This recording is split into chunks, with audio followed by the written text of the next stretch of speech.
Hello, मैं हूं Naveen. My name literally translates to 2007 से मैं रहा हूं कैमरे के पीछे by the name of Retina Charmer, but now I've decided to be in front of the camera. क्या बात है सर, क्या बात है। मैं रहता हूँ पॉल्यूशन से भरे खूबसूरत से शहर में जिसका नाम है दिल्ली, और ढूंढता रहता हूँ यहाँ से निकलने के बहाने। प्रस्तुत है एक नया बहाना आप सबके लिए।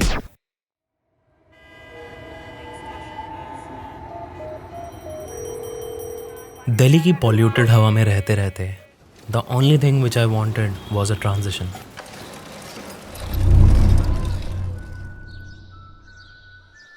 ट्रांजिशन जो मुझे कुछ नहीं, बस थोड़ी सी साफ हवा और खुले आसमान के नीचे सोने का मौका दे दे। और शायद ऐसा तो कभी भी नहीं हुआ होगा जब हम दिल्ली वालों ने ये सपना ना देखा हो कि पहाड़ों में भी अपना एक घर होना चाहिए। एटलीस्ट मेरे साथ तो रोज़ ही होता है, and I am lucky because I have a place in Devbhoomi जिसको मैं अपना घर बुला सकता हूँ, क्योंकि वो घर है इन भाई साहब का जिनका नाम है प्रवीण, और जो रहने वाले हैं इस प्यारे से गाँव के। लेकिन एक मिनट, थोड़ा सा फ्लैशबैक में चलते हैं कि हम इस खूबसूरत से गांव में आए कैसे। पिछले लगभग 5-6 सालों से मैं प्रवीण के गांव जाना चाहता था, but stars never aligned for us, but this time I made it.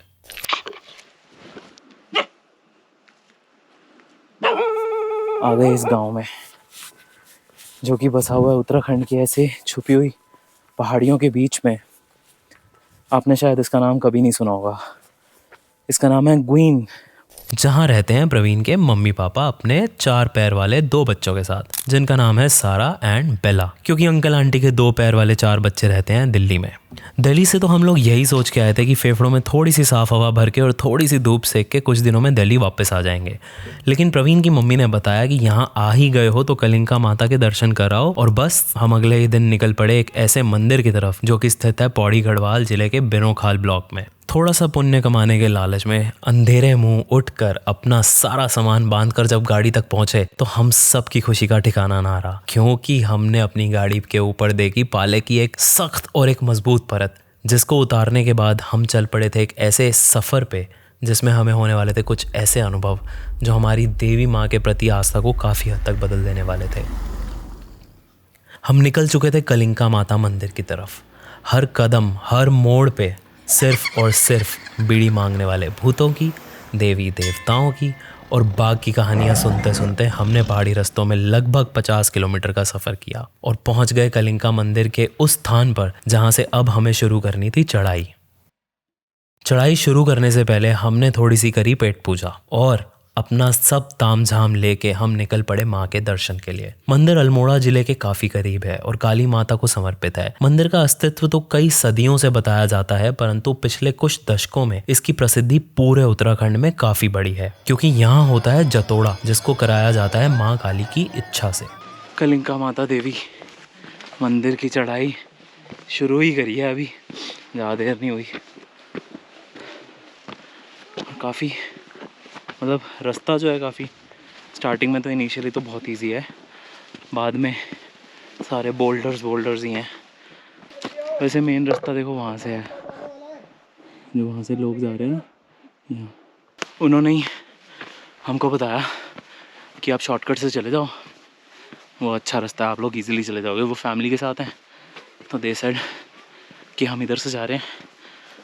बढ़िया है, दिल्ली में रह के इतना तो समझ में आ गया, फिज़िकल हेल्थ हमने, मेंटल हेल्थ तो है ही है गड़बड़, फिज़िकल भी गड़बड़ कर ही रखी है। चढ़ाई के दौरान हम सबके दिमाग में बस 2 ही बातें चल रही थी। पहला कि ये रास्ता कब ख़त्म होगा, और दूसरा कि काश आसमान थोड़ा और साफ हो जाए तो हमें त्रिशूल पर्वत के भी दर्शन हो जाएं। और थोड़ा सा साथ किस्मत ने दिया भी, और कुछ क्षणों के लिए हमें त्रिशूल पर्वत के धुंधले से दर्शन भी हुए। लेकिन वो समय इतना कम था कि हम पर्वत की सुंदरता को उतना नहीं निहार पाए जितना हम सब चाहते थे। 1 2 3 वो जो दिख रहे हैं ना, हाँ जी, उसमें जो राइट में सबसे नीचे वाला है, हाँ जी, उसकी हाइट और सबसे ऊपर वाली हाइट में लगभग 1 किलोमीटर का डिफरेंस है। लग रहा है यहाँ से ऐसा लग रहा है, ऐसे लग रहा है बस ऊपर चढ़े 4 कदम मारे तो आ गया। कलिंका मंदिर सी लेवल से लगभग 2100 मीटर की ऊंचाई पर है और पूरा पहाड़ घने जंगल से घिरा हुआ है। जैसे तैसे ऊपर पहुंचने पर हमें दिखी कुछ घंटियां और फिर कुछ और घंटियां, और थोड़ा आगे बढ़ने पर फिर हजारों घंटियां।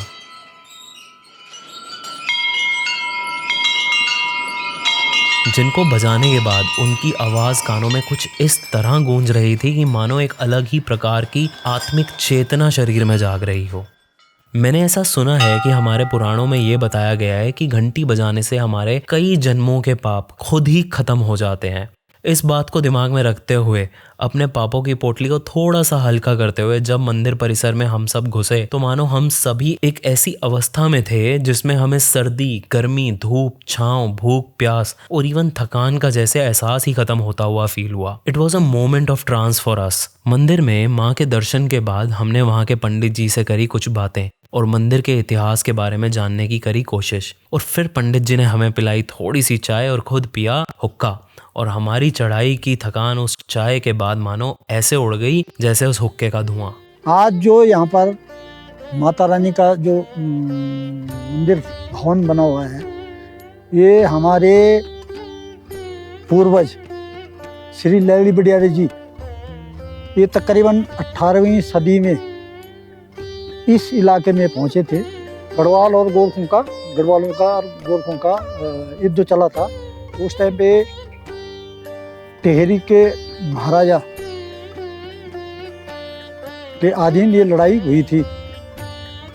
तो उस टाइम पे काफ़ी अत्याचार उन्होंने किया, तो लोग इधर उधर भटक गए। तो हम लोग भी बडियारगढ़ से, हमारी जो पूर्वज हैं वो बडियारगढ़ से इस इलाके की ओर आए। तो हमारे जो परम पूज्य दादाजी हैं, परदादा महाप्रदादा जी, वो ललितपुर एक जगह है, आजकल का नाम ललितपुर, वैसे पौराणिक नाम उसका लवली उडियार है। वहाँ पर वो एक गुफा बनाई उन्होंने, उसके अंदर रहे, वहाँ पर वो परिवार के साथ रहे, अपने बच्चों के साथ रहे। फिर काफ़ी उन्होंने कष्ट झेले। तो माता रानी, जैसे कल्याणी नाम है, कालिंका नाम है, वो सपने में आई कि बोला मेरा स्थान किसी ऊंचे स्थान पर, ऊंची जगह पे बनाना, और जा तुम्हारा कल्याण होगा। उसके बाद माता रानी का ऐसा आशीर्वाद मिला, बडियारी वंशज के 15 गांव हैं जो कि इससे जुड़े हुए हैं। माता तो जगत माता है, वो सबकी है, कल्याण करने वाली। तो इस प्रकार से मंदिर की स्थापना हुई। न्याजा जो है, न्याजा एक आस्था का प्रतीक है, माता रानी का प्रतीक है। न्याजा में जब ये न्याजा यात्रा होती है, यात्रा बोलते हैं हमारे यहाँ, पहाड़ में देवी देवताओं की यात्रा निकलती है, तो उसमें एक निशान होता है जिसको हम न्याजा बोलते हैं। उसकी प्राण प्रतिष्ठा होती है, जो कि हमारा एक मेन गांव है यहाँ पर बीच में, कोठा, ग्राम कोठा। वहाँ पर हमारे पुरोहित लोग आते हैं कुछ दिन पहले से, मतलब उसका वो करते हैं हम पाठ पूजा, मतलब जैसे किसी चीज़ की स्थापना होती है ना, उसके लिए करते हैं, सेम वही कार्रवाई होती है। फिर एक ध्वजा निकलती है जिसको कि न्याजा बोलते हैं, उस पर सभी देवी देवताओं की प्राण प्रतिष्ठा की जाती है, जो हमारे देवी देवता हैं बडियारियों के, जैसे कि निहाल देवता है, उफराही माता है, उसकी पूरी प्राण प्रतिष्ठा करके न्याजा निकलती है। फिर यात्रा चलती है उसकी। तो यात्रा ऐसा होता है कि कम से कम 10 से 15 दिन, 15 दिन, ये मतलब फिक्स नहीं है कि कितना हो, 15, 20, 25, 30 दिन भी हो सकता है, वो उस पे होता है, लगन पे। तो उस दौरान जो है न्याजा जो है चारों तरफ घूमती है, मतलब यात्रा होती है एक अपने, उसके लिए करते हैं हम लोग, मतलब यात्रा में शामिल होते हैं और जहाँ जहाँ रुकना होगा रुकते रहते हैं, चलते रहते हैं, चलते हैं। लास्ट में होता है मेला, ठीक है। मेले का नाम है जतोड़ा। जतोड़ा में क्या होता है कि न्याजा लास्ट दिन यहाँ पर आती है अपने स्थान पे। फिर लास्ट दिन जिस दिन जतोड़ा होता है, उस दिन माता मतलब न्याजा जो है अपने स्थान पे पधारती हैं, ठीक। यहाँ दिन भर विराजमान रहेंगे और वही शाम के टाइम पर 4-1 बजे, 3-4 बजे करीब वापस कोठा, ठीक। यहाँ पूजा प्रतिष्ठा होने के बाद जब यहाँ का सब काम हो जाता है, उसके बाद फिर वहाँ कोठा में बोलो कालिंका मैया की जय।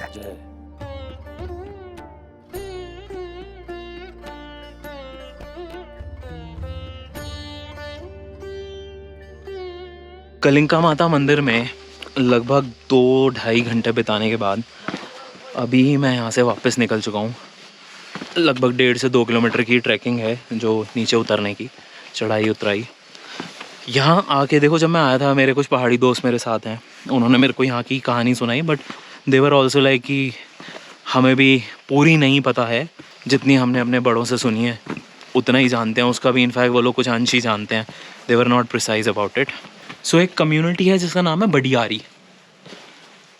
लगभग 300 साल पहले बडियारी कम्युनिटी पे जो नेपाल के लोग थे, उन्होंने कुछ अटैक किया, और अटैक इतना हुआ कि वो कम्युनिटी ऑलमोस्ट ख़त्म होने के कगार पे आ गई। जब वो ख़त्म होने के कगार पे आ गई तो उसमें एक कोई बूबा जी बोलते हैं उनको, उस कम्युनिटी में जो वो पर्सन थे वो बच गए। उन्होंने भी वॉर लड़ी, लेकिन वो जैसे तैसे बच गए। और वो नीचे 2 गांव हैं, उन 2 गांव के बीच में एक जगह है, वहाँ पे उन्होंने एक गुफा बना के अपने आप को संभाला, अपने परिवार को बढ़ाया, अपना परिवार को थोड़ा सा पालन पोषण किया।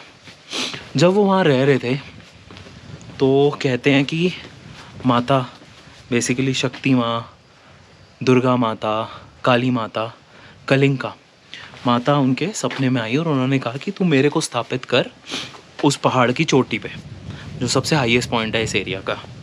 मेरे को स्थापित कर, मेरे को स्थान दे और तेरा भला होगा।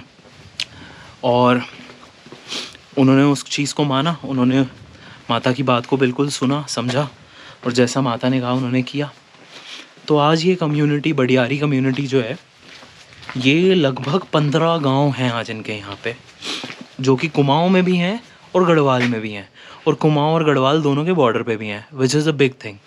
क्योंकि कुमाऊनी और गढ़वाली में थोड़ा सा भाषा का भी डिफरेंस है, थोड़ा अदब तहज़ीब उन चीज़ों का भी फ़र्क है, कस्टम्स का भी फ़र्क है, जो ट्रेडिशंस वो फॉलो करते हैं उसका फ़र्क है, खाने का बहुत फ़र्क है, जिस प्रकार का खाना कुमाऊनी लोग खाते हैं और जिस प्रकार का, अच्छा ये सब तो छोड़ो, लैंडस्केप का इतना बड़ा डिफरेंस है कि मैं आपको क्या बताऊँ। आपका कुमाऊनी लैंडस्केप, मेरा ऐसा मानना है, मुझे थोड़ा उसने ज़्यादा अट्रैक्ट किया। Kumaoni landscape is more of dwarf mountains as in थोड़े छोटे पहाड़। स्टेप फार्मिंग हो रही है, बहुत सुंदर स्टेप फार्मिंग हो रही है कुमाऊं में। और यही यदि आप गढ़वाल की तरफ मूव कर जाते हो तो गढ़वाल में आई फेल्ट कि वहाँ के माउंटेन्स और ये वहाँ का जो लैंडस्केप है वो थोड़ा ज़्यादा रगेड है। हार्ड टू सर्वाइव, मेहनत ज़्यादा है, खेत कम है, फ्लैट ग्राउंड्स कम है, ड्वार्फ माउंटेन्स नहीं है, छोटे पहाड़ नहीं है, बड़े बड़े पहाड़ हैं, सीधी चट्टानों वाले पहाड़ हैं। तो बडियारी कम्युनिटी का ये एक बहुत बड़ी, जिसको अचीवमेंट भी कह सकते हो, क्योंकि देखो at the end of the day Darwin की भी थ्योरी पे जाओ आप, तो इंसान का जो बेसिक मतलब है वो यही है, अपने आप को, अपने वंश को बढ़ाना, है ना। तो सिमिलरली बडियारी कम्युनिटी, जहाँ एक इंसान रह गया था उस वॉर के बाद, आज वहाँ पे 15 गांव हैं उस कम्युनिटी के, and they are very much religious. और पहाड़ों में देखो थोड़ी रिलीजियसनेस जो है, जो थोड़ा ट्रेडिशंस कस्टम्स हैं, इनको थोड़ा ज़्यादा ही माना जाता है। और मैं ऐसी बातें सुन के आ रहा हूँ ऊपर से, जिस पे शायद मैं आपको वीडियो में बताऊँगा, आपको विश्वास नहीं होगा, बट ठीक है, I will give you a little snippet और प्रीव्यू ऑफ दैट। बट हाँ, कुछ बातें ऐसी हैं जिन पे आपको विश्वास नहीं होगा, और वो बातें यहाँ के लोग आपको बताना भी नहीं चाहते, बिकॉज़ वो लिटरली मानते हैं कि यार देखो, शहर वाले इन बातों पे विश्वास नहीं करेंगे, तो वो चाहते भी नहीं है कि यार मत करो, तो हमें तुम्हें बताने के लिए तो हम ये सब कर नहीं रहे। मतलब आजकल जो सोशल मीडिया है वो थोड़ा सा ज़्यादा प्रॉब्लम्स भी क्रिएट कर देता है ना कई बार, कि लेट्स से वो बताते हैं कि बलि के समय, जब, हाँ आज भी बलि होती है यहाँ पे, और हर जगह होती है, हर रिलीजन में होती है, तो nothing to get surprise with it.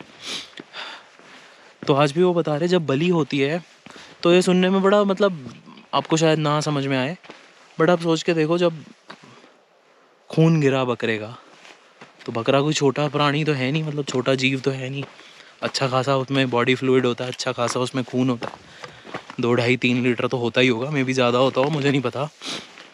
उसका 50% तो गिरता ही होगा, 30% तो गिरता ही होगा। तो मतलब कैन यू इमेजिन, वो खून ज़मीन पे गिरता है और वो ज़मीन उसको पी जाती है।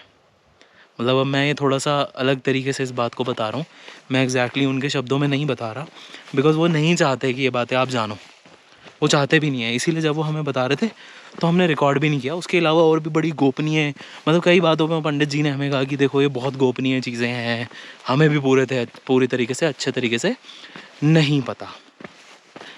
तो और यहाँ पे इनका एक फेस्टिवल होता है जिसका नाम है जतोड़ा। जतोड़ा के समय ये बताते हैं, जो अभी तक हमें समझ में आया, वो पंडित जी थोड़ा उतना vocally he was not that great कि वो उतना ढंग से हमें बता पाएँ। तो वो बता रहे थे कलिंका माता के 2 मंदिर हैं यहाँ पे। एक मंदिर यहाँ है, एक मंदिर थोड़ा नीचे जाके कहीं बताया उन्होंने, कोई गांव का नाम बताया। माना जाता है वो दोनों बहनें हैं। तो हमने पूछा कि छोटी बहन कौन सी, बड़ी बहन कौन सी, तो उन्होंने वो भी डिफ्रेंशिएट नहीं कर पाए। उन्होंने हमें ये बताया कि इन माता के पास जेवरात ज़्यादा हैं, जेवर ज़्यादा हैं, उन माता के पास जेवर कम हैं, और ये बहनें कभी मिलती नहीं हैं आपस में। ठीक है, अब उनकी बातों से तो यही लगा कि वो बहनें नहीं हैं, वो कलिंका माता का ही दूसरा रूप होगा, है ना। बट उनका कहना था वो बहनें हैं, वो मिलती नहीं है। तो जतोड़ा नाम का एक फेस्टिवल होता है यहाँ पे, एक पूरा मेला जिसको आप कह सकते हो, जिसमें 15 गांव के लोग आते हैं, है ना। उस समय photography, videography, mobile phones, nothing is allowed. मतलब आप सोचो कि आप DJI Osmo 3 लेके घुस जाओगे छोटा सा, तो उन्होंने बड़े क्लियर शब्दों में कहा हाँ घुस जाओ, हम डंडे मार के भगाते हैं मतलब फ़नी वे में ही कहा obviously, because they really don't want कि उनका कल्चर, ठीक है आप, बिकॉज क्या है ना, हर इंसान कल्चर को उस पर्सपेक्टिव से कैप्चर नहीं करेगा जिस पर्सपेक्टिव से उनकी आस्था उसमें इन्वॉल्व है, राइट। हो सकता है उनकी आस्था एक पत्थर में हो, राइट, बट आप किसी दूसरे धर्म के और आप उस पत्थर को नहीं मानते। तो सोशल मीडिया के चक्कर में इन्होंने पिछले कुछ सालों में इस सब पे कर दिया कि भैया कोई फ़ोटो नहीं खींचेगा, कोई वीडियो नहीं खींचेगा, बिकॉज आजकल थोड़ा सा प्रॉब्लम्स बिना बात की पड़ जाती हैं। Out of know wear anything and everything starts coming in on social media. लोग फेक वीडियोज़ बना देते हैं, people start doing a lot of shit. चलो लेट्स लीव इट असाइड। सो अभी मुद्दा ये है, 2 मंदिर हैं। तो इन्होंने बताया जतोड़ा फेस्टिवल जो है, जतोड़ा मेला, वो 3 साल में एक बार होता है। फिर उसको उन्होंने करेक्ट किया, उन्होंने कहा नहीं 3 भी नहीं, 4 में भी हो सकता है, इसकी कोई गारंटी नहीं है। नंबर 1 जो पुजारी जी होंगे वही देखेंगे, जो सब देखना है उनको क्या बोलते हैं, कैलेंडर को हिंदी में क्या बोलते हैं पता नहीं, यही प्रॉब्लम है हम शहर वालों की। चलो ठीक है, ना मेंटल पीस है, ना फिजिकल पीस है, ना स्पिरिचुअल पीस है। ओके, तो उन्होंने कहा वो पंडित जी डिसाइड करते हैं, और उन्होंने ये भी बताया कि ज़रूरी नहीं है पंडित जी का ही डिसाइड करा हुआ वो वैसा ही होगा, माता आपको इंस्पिरेशन भी देती हैं। मतलब पूरे गांव, मतलब एक गांव से दूसरे गांव में आप लोगों को इंस्पिरेशन आने लग जाएगी कि नहीं यार इस साल जतोड़ा करना है, ठीक है। तो जतोड़ा फेस्टिवल ऐसे होता है, उसमें न्याजा, हाँ, अगर कोई उत्तराखंड से इस व्लॉग को देख रहा है और मैं कुछ गलत बोल जाऊँ तो प्लीज़ मेरे को नीचे कमेंट्स में करेक्ट करना, बट मैं जो कुछ भी बोल रहा हूँ वो मेरे शब्द नहीं है, वो मेरे को जो ऊपर से बताए गए हैं वो वाले शब्द हैं, और वो पंडित जी द्वारा ही बताए गए हैं। तो न्याजा को आप देसी भाषा में समझिए तो वो एक तरीके का लगभग 20 फुट का, 15 से 20 फुट का एक लकड़ी का पोल है, जिसमें माता की प्राण प्रतिष्ठा करी जाती है, जिसको करने में काफ़ी समय लगता है, 3 दिन, 4 दिन, 5 दिन, 10 दिन। वो पंडित जो हैं वो ही जानते हैं और वही करते हैं। नीचे गांव है कोठा, शायद वहाँ पे करते हैं। तो न्याजा में माता की प्राण प्रतिष्ठा होती है, और न्याजा पूरे गांवों में जाती है एक मेले की तरह, एक यात्रा की तरह, नॉट मेला, यात्रा की तरह, ठीक है। और उसको पूजा जाता है, बिकॉज वो लिटरली वो एक लकड़ी का पोल नहीं है, वो माता ही है, उसमें प्राण प्रतिष्ठा करी हुई है माता की। जिस प्रकार प्राण प्रतिष्ठा अभी राम मंदिर में करी गई है ना। बहुत से लोगों को ये कन्फ्यूजन होता है कि भाई हिंदूज़ मूर्तियों की पूजा करते हैं, बट ऐसा नहीं है। हम मूर्तियों में एक्चुअली भगवान को बिठाते हैं, और फिर उसमें जो भी भगवान की प्रतिष्ठा करी गई है, उसमें जो प्राण भगवान को पुकारा गया है या उनकी रिक्वेस्ट करके कहा गया कि प्लीज़ आप इसमें विराजमान होइए, फिर उसकी प्रॉपर सेवा करी जाती है लाइफ लॉन्ग, है ना। तो उसको बोलते हैं प्राण प्रतिष्ठा। तो उस न्याजा में प्राण प्रतिष्ठा है और यात्रा निकाल के माता को पूरा गांव घुमाया जाता है। गांव के गांव घुमाए जाते हैं, 15, 20, 25 जितने भी हो। वो यात्रा 10 दिन भी चल सकती है, 15 भी चल सकती है, 20 भी चल सकती है, 25 भी चल सकती है। उसकी कोई, जब तक माता सेटिस्फाइड नहीं है, जब तक माता नहीं चाहती ऊपर कलिंका मंदिर में जाना, तब तक वो नहीं होगा। फिर फाइनल डेस्टिनेशन जो है उस न्याजा का, वो वही है मंदिर जहाँ से अभी मैं नीचे आ रहा हूँ। अच्छा, बड़ी ठीक है, बहुत लोगों को लग रहा होगा कि यार क्या ही बात है, मुझे भी लग रहा होगा शायद, बट मुझे नहीं लग रहा, बिकॉज मैं मानता हूँ ये सब में। आप सोच के देखो, 20 फुट का आप जाओ, 20 फुट का डंडा हो ना, लगभग इतना मोटा या इससे भी ज़्यादा मोटा, उसको उठाने की कोशिश करो एक साइड से, क्या आप उठा लोगे उसको? जो ग्रेविटेशनल पुल दूसरे एंड पे होगा, उसके दूसरी तरफ जहाँ से आप उठा रहे हो उस तरफ नहीं, जो ग्रेविटेशनल पुल उसके दूसरे एंड पे होगा, क्या उसको उठने देगा? मैं कह रहा हूँ चाहे उसका वज़न 30-40 किलो भी हो, ज़्यादा ना हो, लेकिन न्याजा का वज़न बहुत ज़्यादा होता है, नहीं उठा पाओगे ना। और यहाँ पे वो बताते हैं कि न्याजा को एक इंसान 2 ऐसे अपने हाथों की हथेलियों पे रख के एक ही बार में उठा के भागता हुआ यात्रा पे निकल जाता है।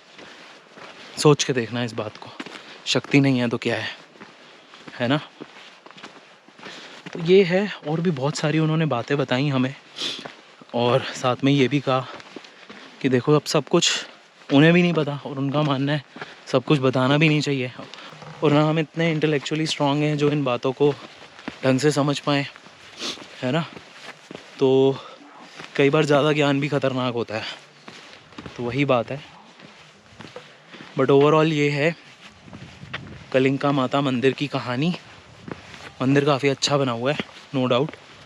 और अच्छा, आपने यूजुअली एक चीज़ नोटिस करी है, माता के सारे मंदिर पहाड़ के टॉप पे होते हैं सारे, चाहे वैष्णो देवी ले लो, चाहे कलिंका माता ले लो, और भी ऋषिकेश में भी एक है मंदिर, मैं गया था वहाँ पे, मेरे को नाम याद नहीं है। यूजुअली पहाड़ की चोटी पे ही होते हैं माता के मंदिर, है ना। मे भी शायद इसलिए वो हम सब पे नज़र रखना चाहती हैं कि उनके बच्चे ठीक हैं या नहीं, हु नोज़, है ना। तो ये है कलिंका माता मंदिर का हमारा छोटा सा व्लॉग सीरीज़। अच्छा चलो, एक फ़न फैक्ट बताता हूँ, हम यहाँ आए क्यों थे। हमें बताया गया कि यहाँ से आपको त्रिशूल पर्वत दिखेगा, ठीक है जी। कलिंका माता मंदिर की कहानी ना मुझे पता थी, ना प्रवीण को पता थी, ना ध्रुव आया हुआ है साथ में, वो लोकल है, गांव में रहता है, गांव का लड़का है, ना उसको पता थी। पूरी सुनी सुनाई आधी अधूरी कहानी पता थी, आज उसको भी पूरे तरीके से पता चली जब हम बैठे, हमने 2 घंटे बातें करी, है ना। तो अब सोच के देखो किस्मत कितनी गजब। त्रिशूल पर्वत के नाम पे हमारे को सिर्फ क्या दिख रहा है, धुआं ही धुआं, fog he fog. But it is not fog, it is not even smog, but hazy वाली फील नहीं होती। यहाँ बताते हैं जहाँ मैं खड़ा हूँ, यहाँ से पूरे हिमालयाज़ नज़र आते हैं। अगर भगवान ने चाहा कभी तो आऊँगा मैं यहाँ पे, सर्दियों में आने की कोशिश करूँगा, बाकी देखते हैं मेरे कहने से क्या होने वाला है जब तक बुलावा नहीं आएगा। बाकी यहाँ से पूरी हिमालयन रेंजेस दिखती है। एंड आई विल ट्राई, मेरा एक फ्रेंड है आदित्य, वो यहाँ पे एक बार आया था, और जिस रास्ते पे अभी मैं चल रहा हूँ, ये पूरा रास्ता लगभग 2 फुट ऊंची बर्फ़ में बिल्कुल दबा हुआ होता है, पूरे का पूरा रास्ता। उसने ऐसी एक वीडियो बनाई थी, आई थिंक उसने यूट्यूब पे डाली हुई है, तो I will just put it somewhere here on the screen. May be 110% Metamorphosis हो जाता है इस लोकेशन का जब बर्फ़ पड़ी होती है यहाँ पे। Obviously risk are also involve, but हाँ लोकेशन बहुत सही है। रास्ता वस्ता नहीं है ज़्यादा, है ना। अब देखो मैं बहुत कम स्पीड पे चल रहा हूँ, पत्थर ही पत्थर है मेरे पैरों के नीचे ना,